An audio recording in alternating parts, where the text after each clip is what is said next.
Hello friends. आज हम लोग प्रेजेंट इंडेफिनिट टेंस यानी कि प्रेजेंट सिंपल टेंस देखेंगे। इससे पहले हम लोगों ने प्रेजेंट कंटिन्यूअस टेंस देखा था। उसके पीछे एक खास वजह थी प्रेजेंट कंटिन्यूअस टेंस को पहले पढ़ाने की। ठीक है, तो अब देखते हैं पहले हम लोग प्रेजेंट सिंपल टेंस, और आपको यहाँ ये भी समझ में आएगा कि प्रेजेंट कंटिन्यूअस टेंस मैंने इसके पहले क्यों पढ़ाया था। ठीक है ना। तो देखिए, सबसे पहले हम लोग अब हम लोग प्रेजेंट सिंपल टेंस पे आते हैं। तो देखिए, प्रेजेंट सिंपल टेंस का पहचान क्या है, प्रेजेंट इंडेफिनिट टेंस का पहचान क्या है, उसको समझिए।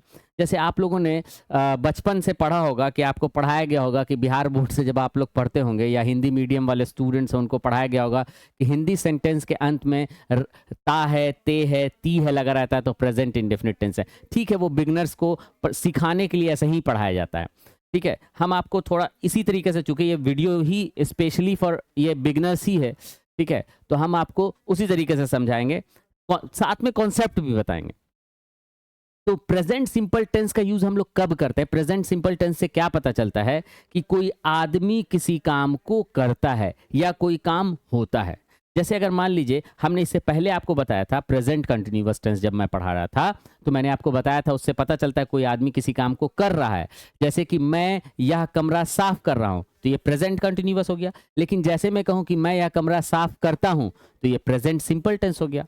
जैसे मैं कहूं कि सीता क्रिकेट खेल रही है, तो प्रेजेंट कंटिन्यूअस हो गया। लेकिन अगर मैं कहूं सीता क्रिकेट खेलती है, तो प्रेजेंट सिंपल टेंस हो गया।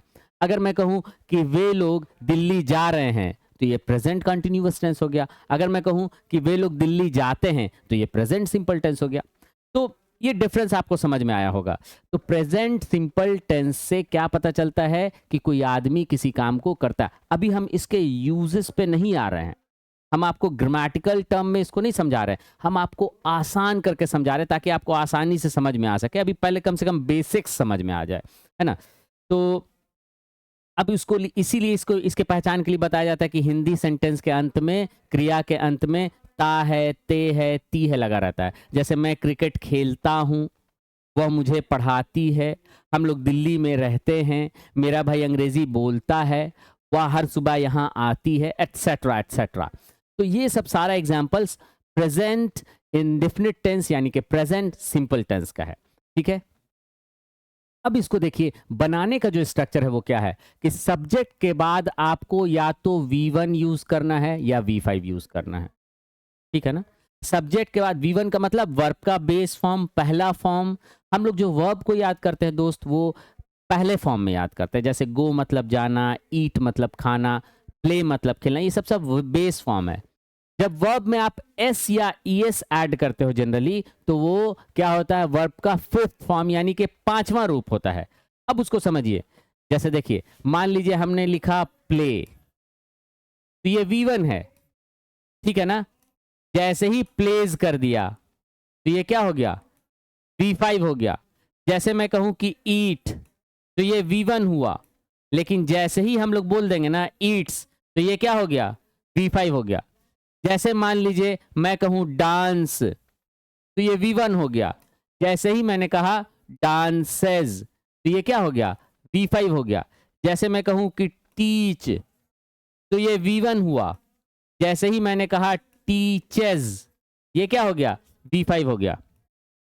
तो मैंने क्या बताया कि अगर आप वर्ब में एस या ईएस को लगाते हैं, अगर आप वर्ब में क्या लगाते हैं, एस या ईएस को लगाते हैं, तो वो क्या कहलाता है, आपका फिफ्थ फॉर्म कहलाता है। ये क्लियर हो गई बात। तो अब ये स्ट्रक्चर क्या बोल रहा है, सब्जेक्ट के बाद ये अब्लीक है, इसका मतलब क्या होता है, या सब्जेक्ट के बाद या तो V1 आप यूज करेंगे या V5 का यूज करेंगे। ठीक है ना, सब्जेक्ट के बाद V1 या V5 का यूज करेंगे। अब सवाल यह है कि कहां पे हम लोग सब्जेक्ट के बाद V1 यूज करेंगे और कहां पे V5 का यूज करेंगे, यानी कहां पे पहला फॉर्म वर्ब का होगा और कहां पे पांचवा फॉर्म होगा। तो बहुत ही आसान है। देखिए, वो रूल क्या है उसको आप लोग समझ लीजिए। रूल समझ लीजिए। रूल देखिए क्या है, इसका रूल अच्छे से समझ लेना है। रूल क्या है कि सब्जेक्ट अगर, पहले तो मैं आपको उससे रिलेटेड एक चीज बता दूं। देखो, इसका नोट में क्या आपको, इसका पहचान क्या हम लोगों ने पढ़ा कि इससे जनरली क्या पता चलेगा, हिंदी सेंटेंस के अंत में ता है, ते हैं, टी है, ये सब लगा रहेगा। ठीक है, अब इसमें नोट में आपको मैं बताता हूं कि रूल क्या है इसका। तो ये सब हम लोग पहचान पहले डिस्कस कर चुके। अब इसको इंग्लिश में बनाने का तरीका क्या होगा, सब्जेक्ट के बाद V1 या V5। तो रूल क्या है कि सब्जेक्ट जब, क्या याद रखना है, सब्जेक्ट जब थर्ड पर्सन, सब्जेक्ट जब थर्ड पर्सन और सिंगुलर होगा, सब्जेक्ट जब थर्ड पर्सन और सिंगुलर होगा तो V5 का प्रयोग करेंगे, V5 का प्रयोग करेंगे। सब्जेक्ट क्या होना चाहिए आपका, थर्ड पर्सन और सिंगुलर होना चाहिए। सब्जेक्ट जब थर्ड पर्सन और सिंगुलर होगा तब आप वर्ब के फिफ्थ फॉर्म का यूज करेंगे। इस बात को ध्यान में रखना है कि सब्जेक्ट जब थर्ड पर्सन और सिंगुलर होगा तभी V5 का प्रयोग करेंगे। क्या होगा, सब्जेक्ट जब थर्ड पर्सन और सिंगुलर होगा। ठीक है, यहां तक बात समझ में आ गई। अब देखिए इसको हम इरेज करते हैं। देखिए ये स्क्रीनशॉट लेना है, ले लीजिए। ठीक है, अब देखिए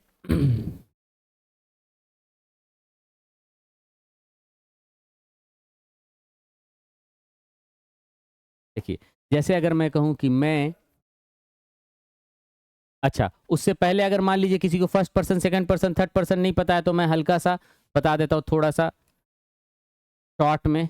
जैसे जब आप सब्जेक्ट की बात करते हो, जब आप सब्जेक्ट की बात करते हैं, किस चीज की बात करते हैं, जब आप सब्जेक्ट की बात करते हैं तो देखिए जब आप सब्जेक्ट की बात करते हैं तो फर्स्ट पर्सन क्या है, जब आप सब्जेक्ट की बात करते हैं तो फर्स्ट पर्सन क्या होगा, आई और वी फर्स्ट पर्सन होगा, यू सेकंड पर्सन होगा।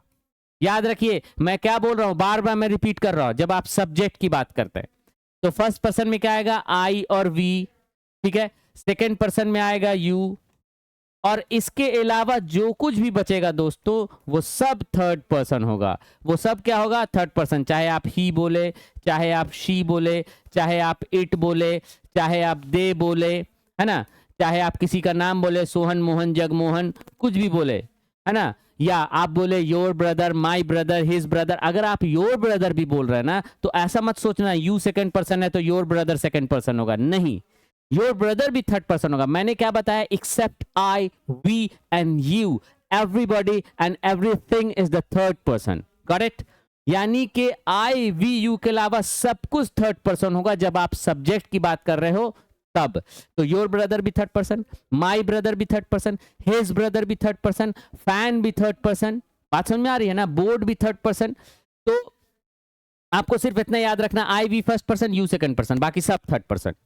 तो अब रूल मैंने क्या बताया था, नियम क्या बताया था कि सब्जेक्ट अगर थर्ड पर्सन और सिंगुलर होगा तब हम लोग V5 का यूज करेंगे, तब वर्ब में एस या ईएस लगाएंगे।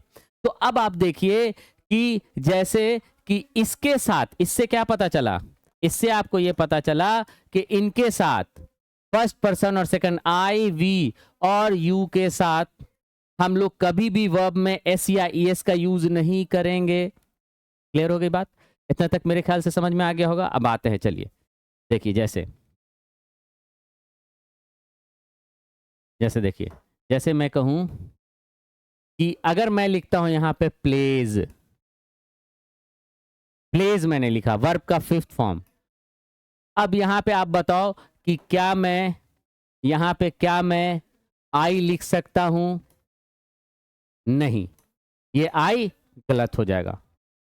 क्यों होगा गलत, क्योंकि ये V5 है। V5 का कब यूज करेंगे, सब्जेक्ट जब थर्ड पर्सन सिंगुलर होगा। तो आई वी यू यहां पे नहीं रहना चाहिए। ठीक है, अब देखिए अगर मैं लिखूं कि दे, ठीक है, तब भी ये गलत हो जाएगा।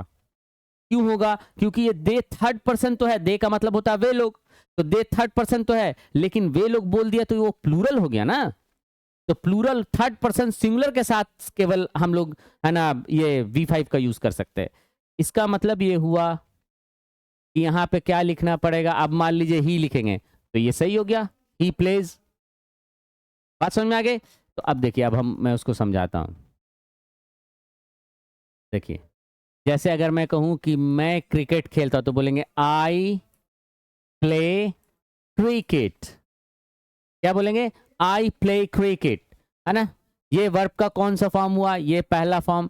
लेकिन अगर मैं कहूं कि वह क्रिकेट खेलता है, तो क्या बोलेंगे? He plays cricket. तो देखिए, रूल यही था ना कि सब्जेक्ट के बाद यहां पे आपका सब्जेक्ट क्या है भाई? यहां पे आई है सब्जेक्ट आपका, यहां पे सब्जेक्ट क्या है? ही है। ठीक है, तो सब्जेक्ट के बाद आप देख लो, यहाँ पे V1 है, यहाँ पे V5 है। रूल आपने समझ लिया कि V5 तब यूज करेंगे जब सब्जेक्ट थर्ड पर्सन और सिंगुलर होगा। यहाँ पे देखिए, ही क्या है? थर्ड पर्सन भी है, साथ ही साथ सिंगुलर भी है, यानी ये सही है। ही प्लेज क्रिकेट, वो क्रिकेट खेलता है।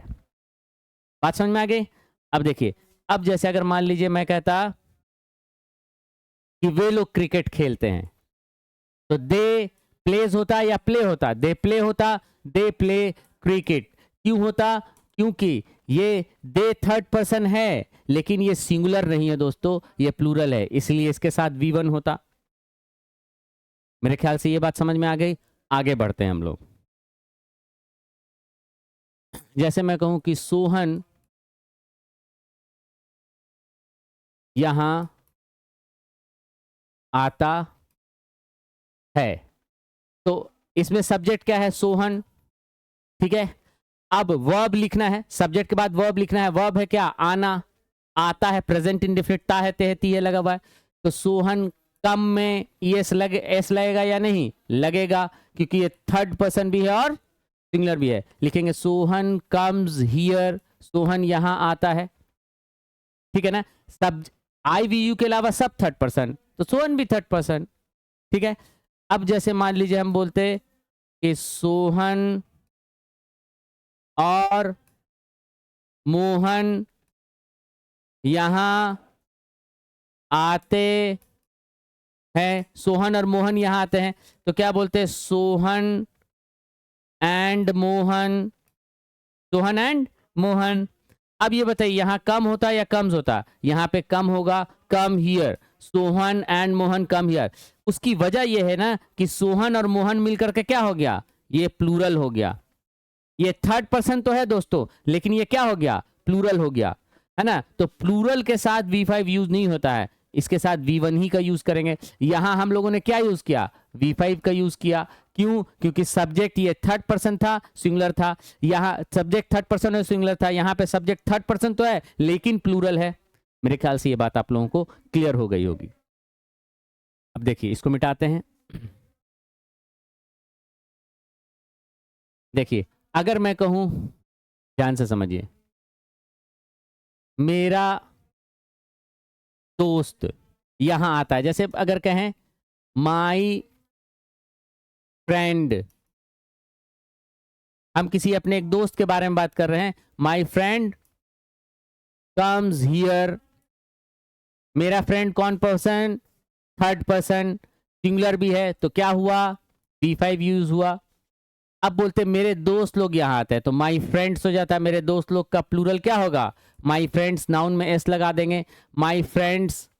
जब ये प्लूरल हो गया, तो यहाँ पे कम्स होगा या कम होगा?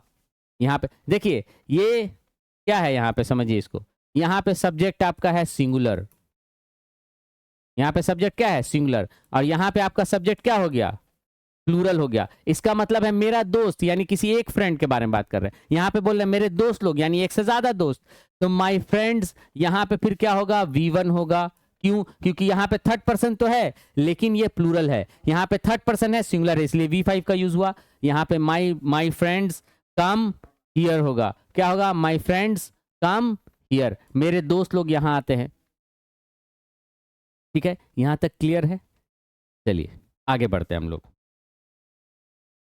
अब देखिए, जैसे अगर मान लीजिए हम कहें one of my friends, one of my friends, इसका मतलब क्या हुआ? One of my friends.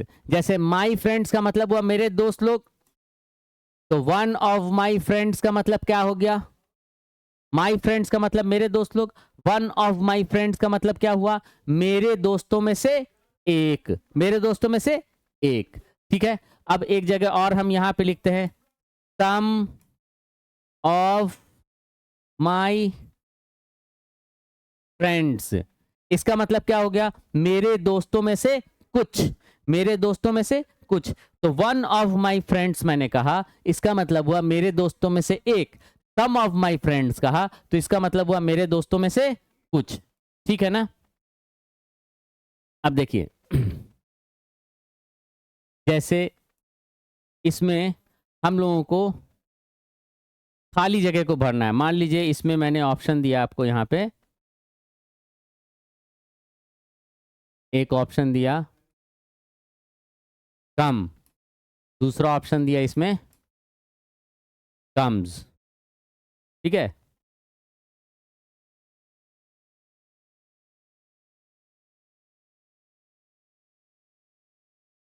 ठीक है। तो यहां पे भी हम लोगों ने ऑप्शन दिया एक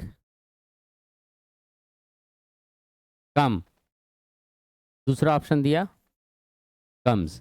अब देखिए वन ऑफ माई फ्रेंड्स, मैंने क्या बताया था दोस्तों कि आई वी यू के अलावा सब क्या है, आई वी और यू के अलावा सब थर्ड पर्सन है। तो वन ऑफ माई फ्रेंड्स भी थर्ड पर्सन हुआ और सम ऑफ माई फ्रेंड्स भी थर्ड पर्सन हुआ ना। तो अब देखिए मैंने कहा वन ऑफ माई फ्रेंड्स, मेरे दोस्तों में से एक, ये भी थर्ड पर्सन है, मेरे दोस्तों में से कुछ, ये भी थर्ड पर्सन है।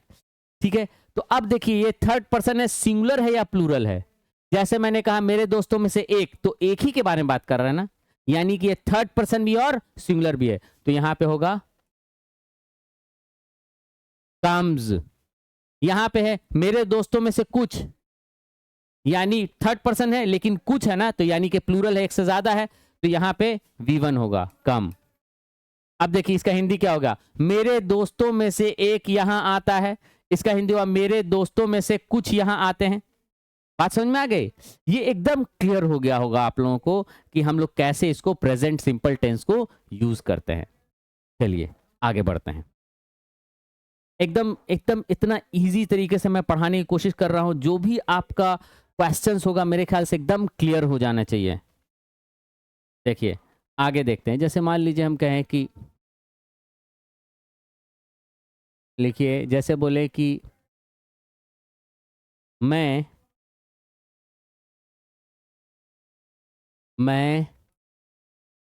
उन लोगों से बात करता हूं। तो बात करना क्या होता है दोस्तों, talk. I talk to them. यहां V1 क्यों होगा, क्योंकि थर्ड पर्सन तो है ही नहीं, तो SEIS लगेगा ही नहीं। जैसे हम कहें कि हम लोग पटना में रहते हैं, क्या होगा V। इसके साथ भी V5 का यूज नहीं करेंगे, वर्ब का फिफ्थ फॉर्म का यूज नहीं करेंगे, क्योंकि ये भी थर्ड पर्सन सिंगुलर नहीं है। तो बोलेंगे वी लिव इन पटना। अगर यही रहता कि मेरा भाई पटना में रहता है तो बोलते my brother lives in Patna. वह पटना में रहती है तो शी लिव्स इन पटना, है ना। चलिए, तो ये मेरे ख्याल से ये क्लियर हो गया होगा आप लोगों का। आगे हम लोग बढ़ते हैं। देखिए जैसे वेल का मतलब होता है अच्छी तरह से। वेल का मतलब क्या होता है दोस्तों, अच्छी तरह, अच्छी तरह से। वेरी का मतलब क्या होता है, बहुत। तो वेरी वेल का मतलब क्या हो जाता है, बहुत अच्छी तरह से। ठीक है, तो जैसे बोले कि I play the guitar, I play the guitar. ठीक है, तो देखिए मैंने लिखा आई प्ले द गिटार, तो इसका मतलब हुआ प्ले का मतलब, देखिए प्ले का मतलब खेलना भी होता है, प्ले का मतलब बजाना भी होता है। तो यहाँ पे प्ले क्या मतलब है, बजाने के। तो I play the guitar very well. Very well का मतलब क्या हो गया, बहुत अच्छी तरह से। वेल माने अच्छी तरह से, वेरी का मतलब क्या होता है, बहुत। तो वेरी वेल का मतलब बहुत अच्छी तरह से। तो I play the guitar very well. Play माने यहाँ पे क्या है, बजाना। प्ले का मतलब बजाना भी होता है एक मतलब। ठीक है, प्ले का एक मतलब क्या होता है, खेलना तो आप लोग जानते ही हैं, प्ले का मतलब बजाना भी होता है, प्ले का मतलब बजाना भी होता है। तो मैंने कहा कि आई प्ले द गिटार, मैं गिटार बजाता हूँ वेरी वेल, बहुत अच्छी तरह से। अब इसमें एक चीज हम आप लोगों को बताना चाहते हैं कि म्यूजिकल इंस्ट्रूमेंट है ना, ये गिटार जो है म्यूजिकल इंस्ट्रूमेंट है, ठीक है, इससे म्यूजिक निकलता है। तो मैंने जैसे कहा कि आई प्ले, आपको ये बात ध्यान में रखना है कि म्यूजिकल इंस्ट्रूमेंट के नाम के साथ स्पेशली जब हम लोग बजाने की बात करते हैं तो उसके साथ म्यूजिकल इंस्ट्रूमेंट के नाम के साथ सामान्यतः हम लोग किसका यूज करते हैं, आर्टिकल दा का यूज करते हैं। इस बात को ध्यान में रखिएगा कि म्यूजिकल इंस्ट्रूमेंट हो, जैसे अगर हम मैं कहूं कि शी के साथ प्ले होगा या प्लेज होगा, शी प्लेज द पियानो, वो पियानो बजाती है। तो यहाँ पे बजाने के बारे में, म्यूजिकल इंस्ट्रूमेंट को बजाने के बारे में बात कर रहे हैं, क्या लगा, दा लगा, दा का यूज करेंगे, ठीक है, आर्टिकल दा का। शी प्लेज द पियानो, वो पियानो बजाती है। बात समझ में आ गई? ये एकदम आसान है, इसमें एकदम पैनिक नहीं होना, एकदम आसान है, आपको आसानी से समझ में आ जाएगी ये सब सारी चीजें। चलिए आगे बढ़ते हैं। अब देखिए, जैसे मैं कहूं कि मेरा भाई तुम्हें जानता है, क्या होगा, माई ब्रदर, नो होगा कि नोज होगा, नोज होगा, माई ब्रदर नोज यू, मेरा भाई तुम्हें जानता है। ये वर्ब का कौन सा फॉर्म यूज हुआ, फिफ्थ फॉर्म, क्योंकि मेरा भाई कौन पर्सन है, थर्ड पर्सन है, और साथ ही साथ सिंगुलर है, my brother knows you, my brother knows you, मेरा भाई तुम्हें जानता है। ये क्लियर हो गई बात। अब एक चीज मैं आपको बताता हूं प्रेपोजिशन से रिलेटेड, इसमें जैसे बोले मैं, अच्छा पहले थोड़ा सा और इजी एग्जांपल सब देता हूं मैं जैसे मैं लिखूं मैं अंग्रेजी पढ़ाता हूं, ठीक है ना, तो I teach English, I teach English, मैं इंग्लिश पढ़ाता हूं, V1 है, ठीक है, बात समझ में आ गई। अब देखिए आगे बढ़ते हैं। जैसे देखिए हम लोगों ने सीखा कि हम लोग किस तरह से, जैसे अगर मान लीजिए हम कहें कि पानी 100 डिग्री सेल्सियस पर उबलता है, ये सब प्रेजेंट सिंपल टेंस का है ना एग्जाम्पल। मैंने क्या बताया था कि इससे क्या पता चलता है कोई आदमी किसी काम को करता है या कोई काम होता है प्रेजेंट सिंपल टेंस में। और मैंने पहचान आप लोगों को बताया बिगनर्स के लिए है, चूंकि इसीलिए बिगनर्स को इसी तरह से पढ़ाते हैं। एडवांस लेवल का जब पढ़ाया जाता है तो और भी कई सारी चीजें बताई जाती हैं। एडवांस लेवल का जब आप पढ़िएगा सेंटेंसेस, तो बहुत सारा ऐसा सेंटेंसेस आपको मिलेगा जिसमें ता है, ते है, ती है नहीं लगा होगा, लेकिन वो फिर भी प्रेजेंट सिंपल टेंस का वो एग्जाम्पल्स होगा। लेकिन क्योंकि आप बिगनर्स हैं, ये वीडियो बिगनर्स के लिए है, तो अभी इतना ही पहले पढ़ना, बेसिक्स पढ़ना पहले सबसे ज्यादा इंपॉर्टेंट है। देखिए अगर आपका बेसिक्स सही होगा तो आप एडवांस लेवल के क्वेश्चंस को भी आसानी से समझ पाइएगा, उस कॉन्सेप्ट को भी आसानी से समझ पाइएगा। चलिए ठीक है, देखते हैं। पानी 100 डिग्री सेल्सियस पर उबलता है। अब देखिए सबसे पहला बात ये कि ये सब्जेक्ट पानी जो है ये कौन पर्सन हुआ, जाहिर सी बात है मैंने क्या बताया कि आई, वी और यू के अलावा सब थर्ड पर्सन है, तो पानी यानी कि वाटर भी थर्ड पर्सन हुआ। अब ये प्लूरल तो नहीं करते हैं क्योंकि ये अनकाउंटेबल नाउन है, तो इसको सिंगुलर मानेंगे, तो वाटर इसके साथ क्या होगा, थर्ड पर्सन, और सिंगुलर मानेंगे तो ये क्या हो जाएगा, वर्ब में V5 लग जाएगा, वाटर बॉइल्स। उसके बाद कितना डिग्री सेल्सियस पर, boils at 100 degrees Celsius, at preposition का यूज करते हैं यहाँ पे, water boils at 100 degree Celsius. हो गया, ठीक है। चलिए अब आगे बढ़ते हैं। तो ये हम लोगों ने सीखा कि किस तरह से हम लोग सेंटेंसेस को बनाते हैं, क्रिएट करते हैं। अब देखिए जैसे मान लीजिए हम कहें कि मैं इस प्रश्न का उत्तर जानता हूं, ठीक है, तो क्या होगा, I know the answer to this question. अब देखिए इसमें जनरली लड़के क्या गलती करते हैं, आई नो, ये V1 है ना, मैं जानता हूं, ये आई नो मैं जानता हूं, क्या जानता हूं, उत्तर, द आंसर। अब इसमें लोग क्या करता है, ऑफ लिखता है, ऑफ गलत होगा, यहां पे प्रेपोजिशन आपको आंसर के बाद टू आता है, ये आपको याद रखना पड़ेगा। आंसर के बाद, आंसर जब हम लोग नाउन की तरह यूज करते हैं तो आंसर के बाद प्रेपोजिशन टू का हम लोग यूज कर सकते हैं, करते हैं। हम नहीं बोल सकते हैं I know the answer of this question. Generally जो स्टूडेंट्स होते हैं यही लिखेंगे, I know the answer of this question, नहीं, I know the answer to this question. बात समझ में आ गई, तो इसको याद रखना है, ठीक है। चलिए आगे हम लोग बढ़ते हैं। जैसे मैं कहूं कि की के साथ क्या होगा दोस्तों, स्पीक होगा या स्पीक्स होगा, ही स्पीक्स इंग्लिश, वो अंग्रेजी बोलता है, ही स्पीक्स इंग्लिश, ठीक है। अब आगे हमने एक एडवर्ब ऐड किया, ही स्पीक्स इंग्लिश फ्लुएंटली, वो फ्लुएंटली इंग्लिश बोलता है, धारा प्रवाह अंग्रेजी बोलता है। तो इस तरीके से हम लोग इसको कर सकते हैं, यूज कर सकते हैं, ठीक है। जैसे मैं कहूं कि आई, ठीक है, या बोले वी प्ले, प्लेज होगा या प्ले होगा, प्ले होगा क्योंकि ये थर्ड पर्सन और सिंगुलर तो है नहीं, तो वी प्ले होगा, वी प्ले टेनिस, हम लोग टेनिस खेलते हैं, एवरी वेंसडे, हर वेंसडे को, we play tennis every Wednesday. अब बात समझ में आ गई, we play tennis every Wednesday, हम लोग हर वेंसडे को टेनिस खेलते हैं।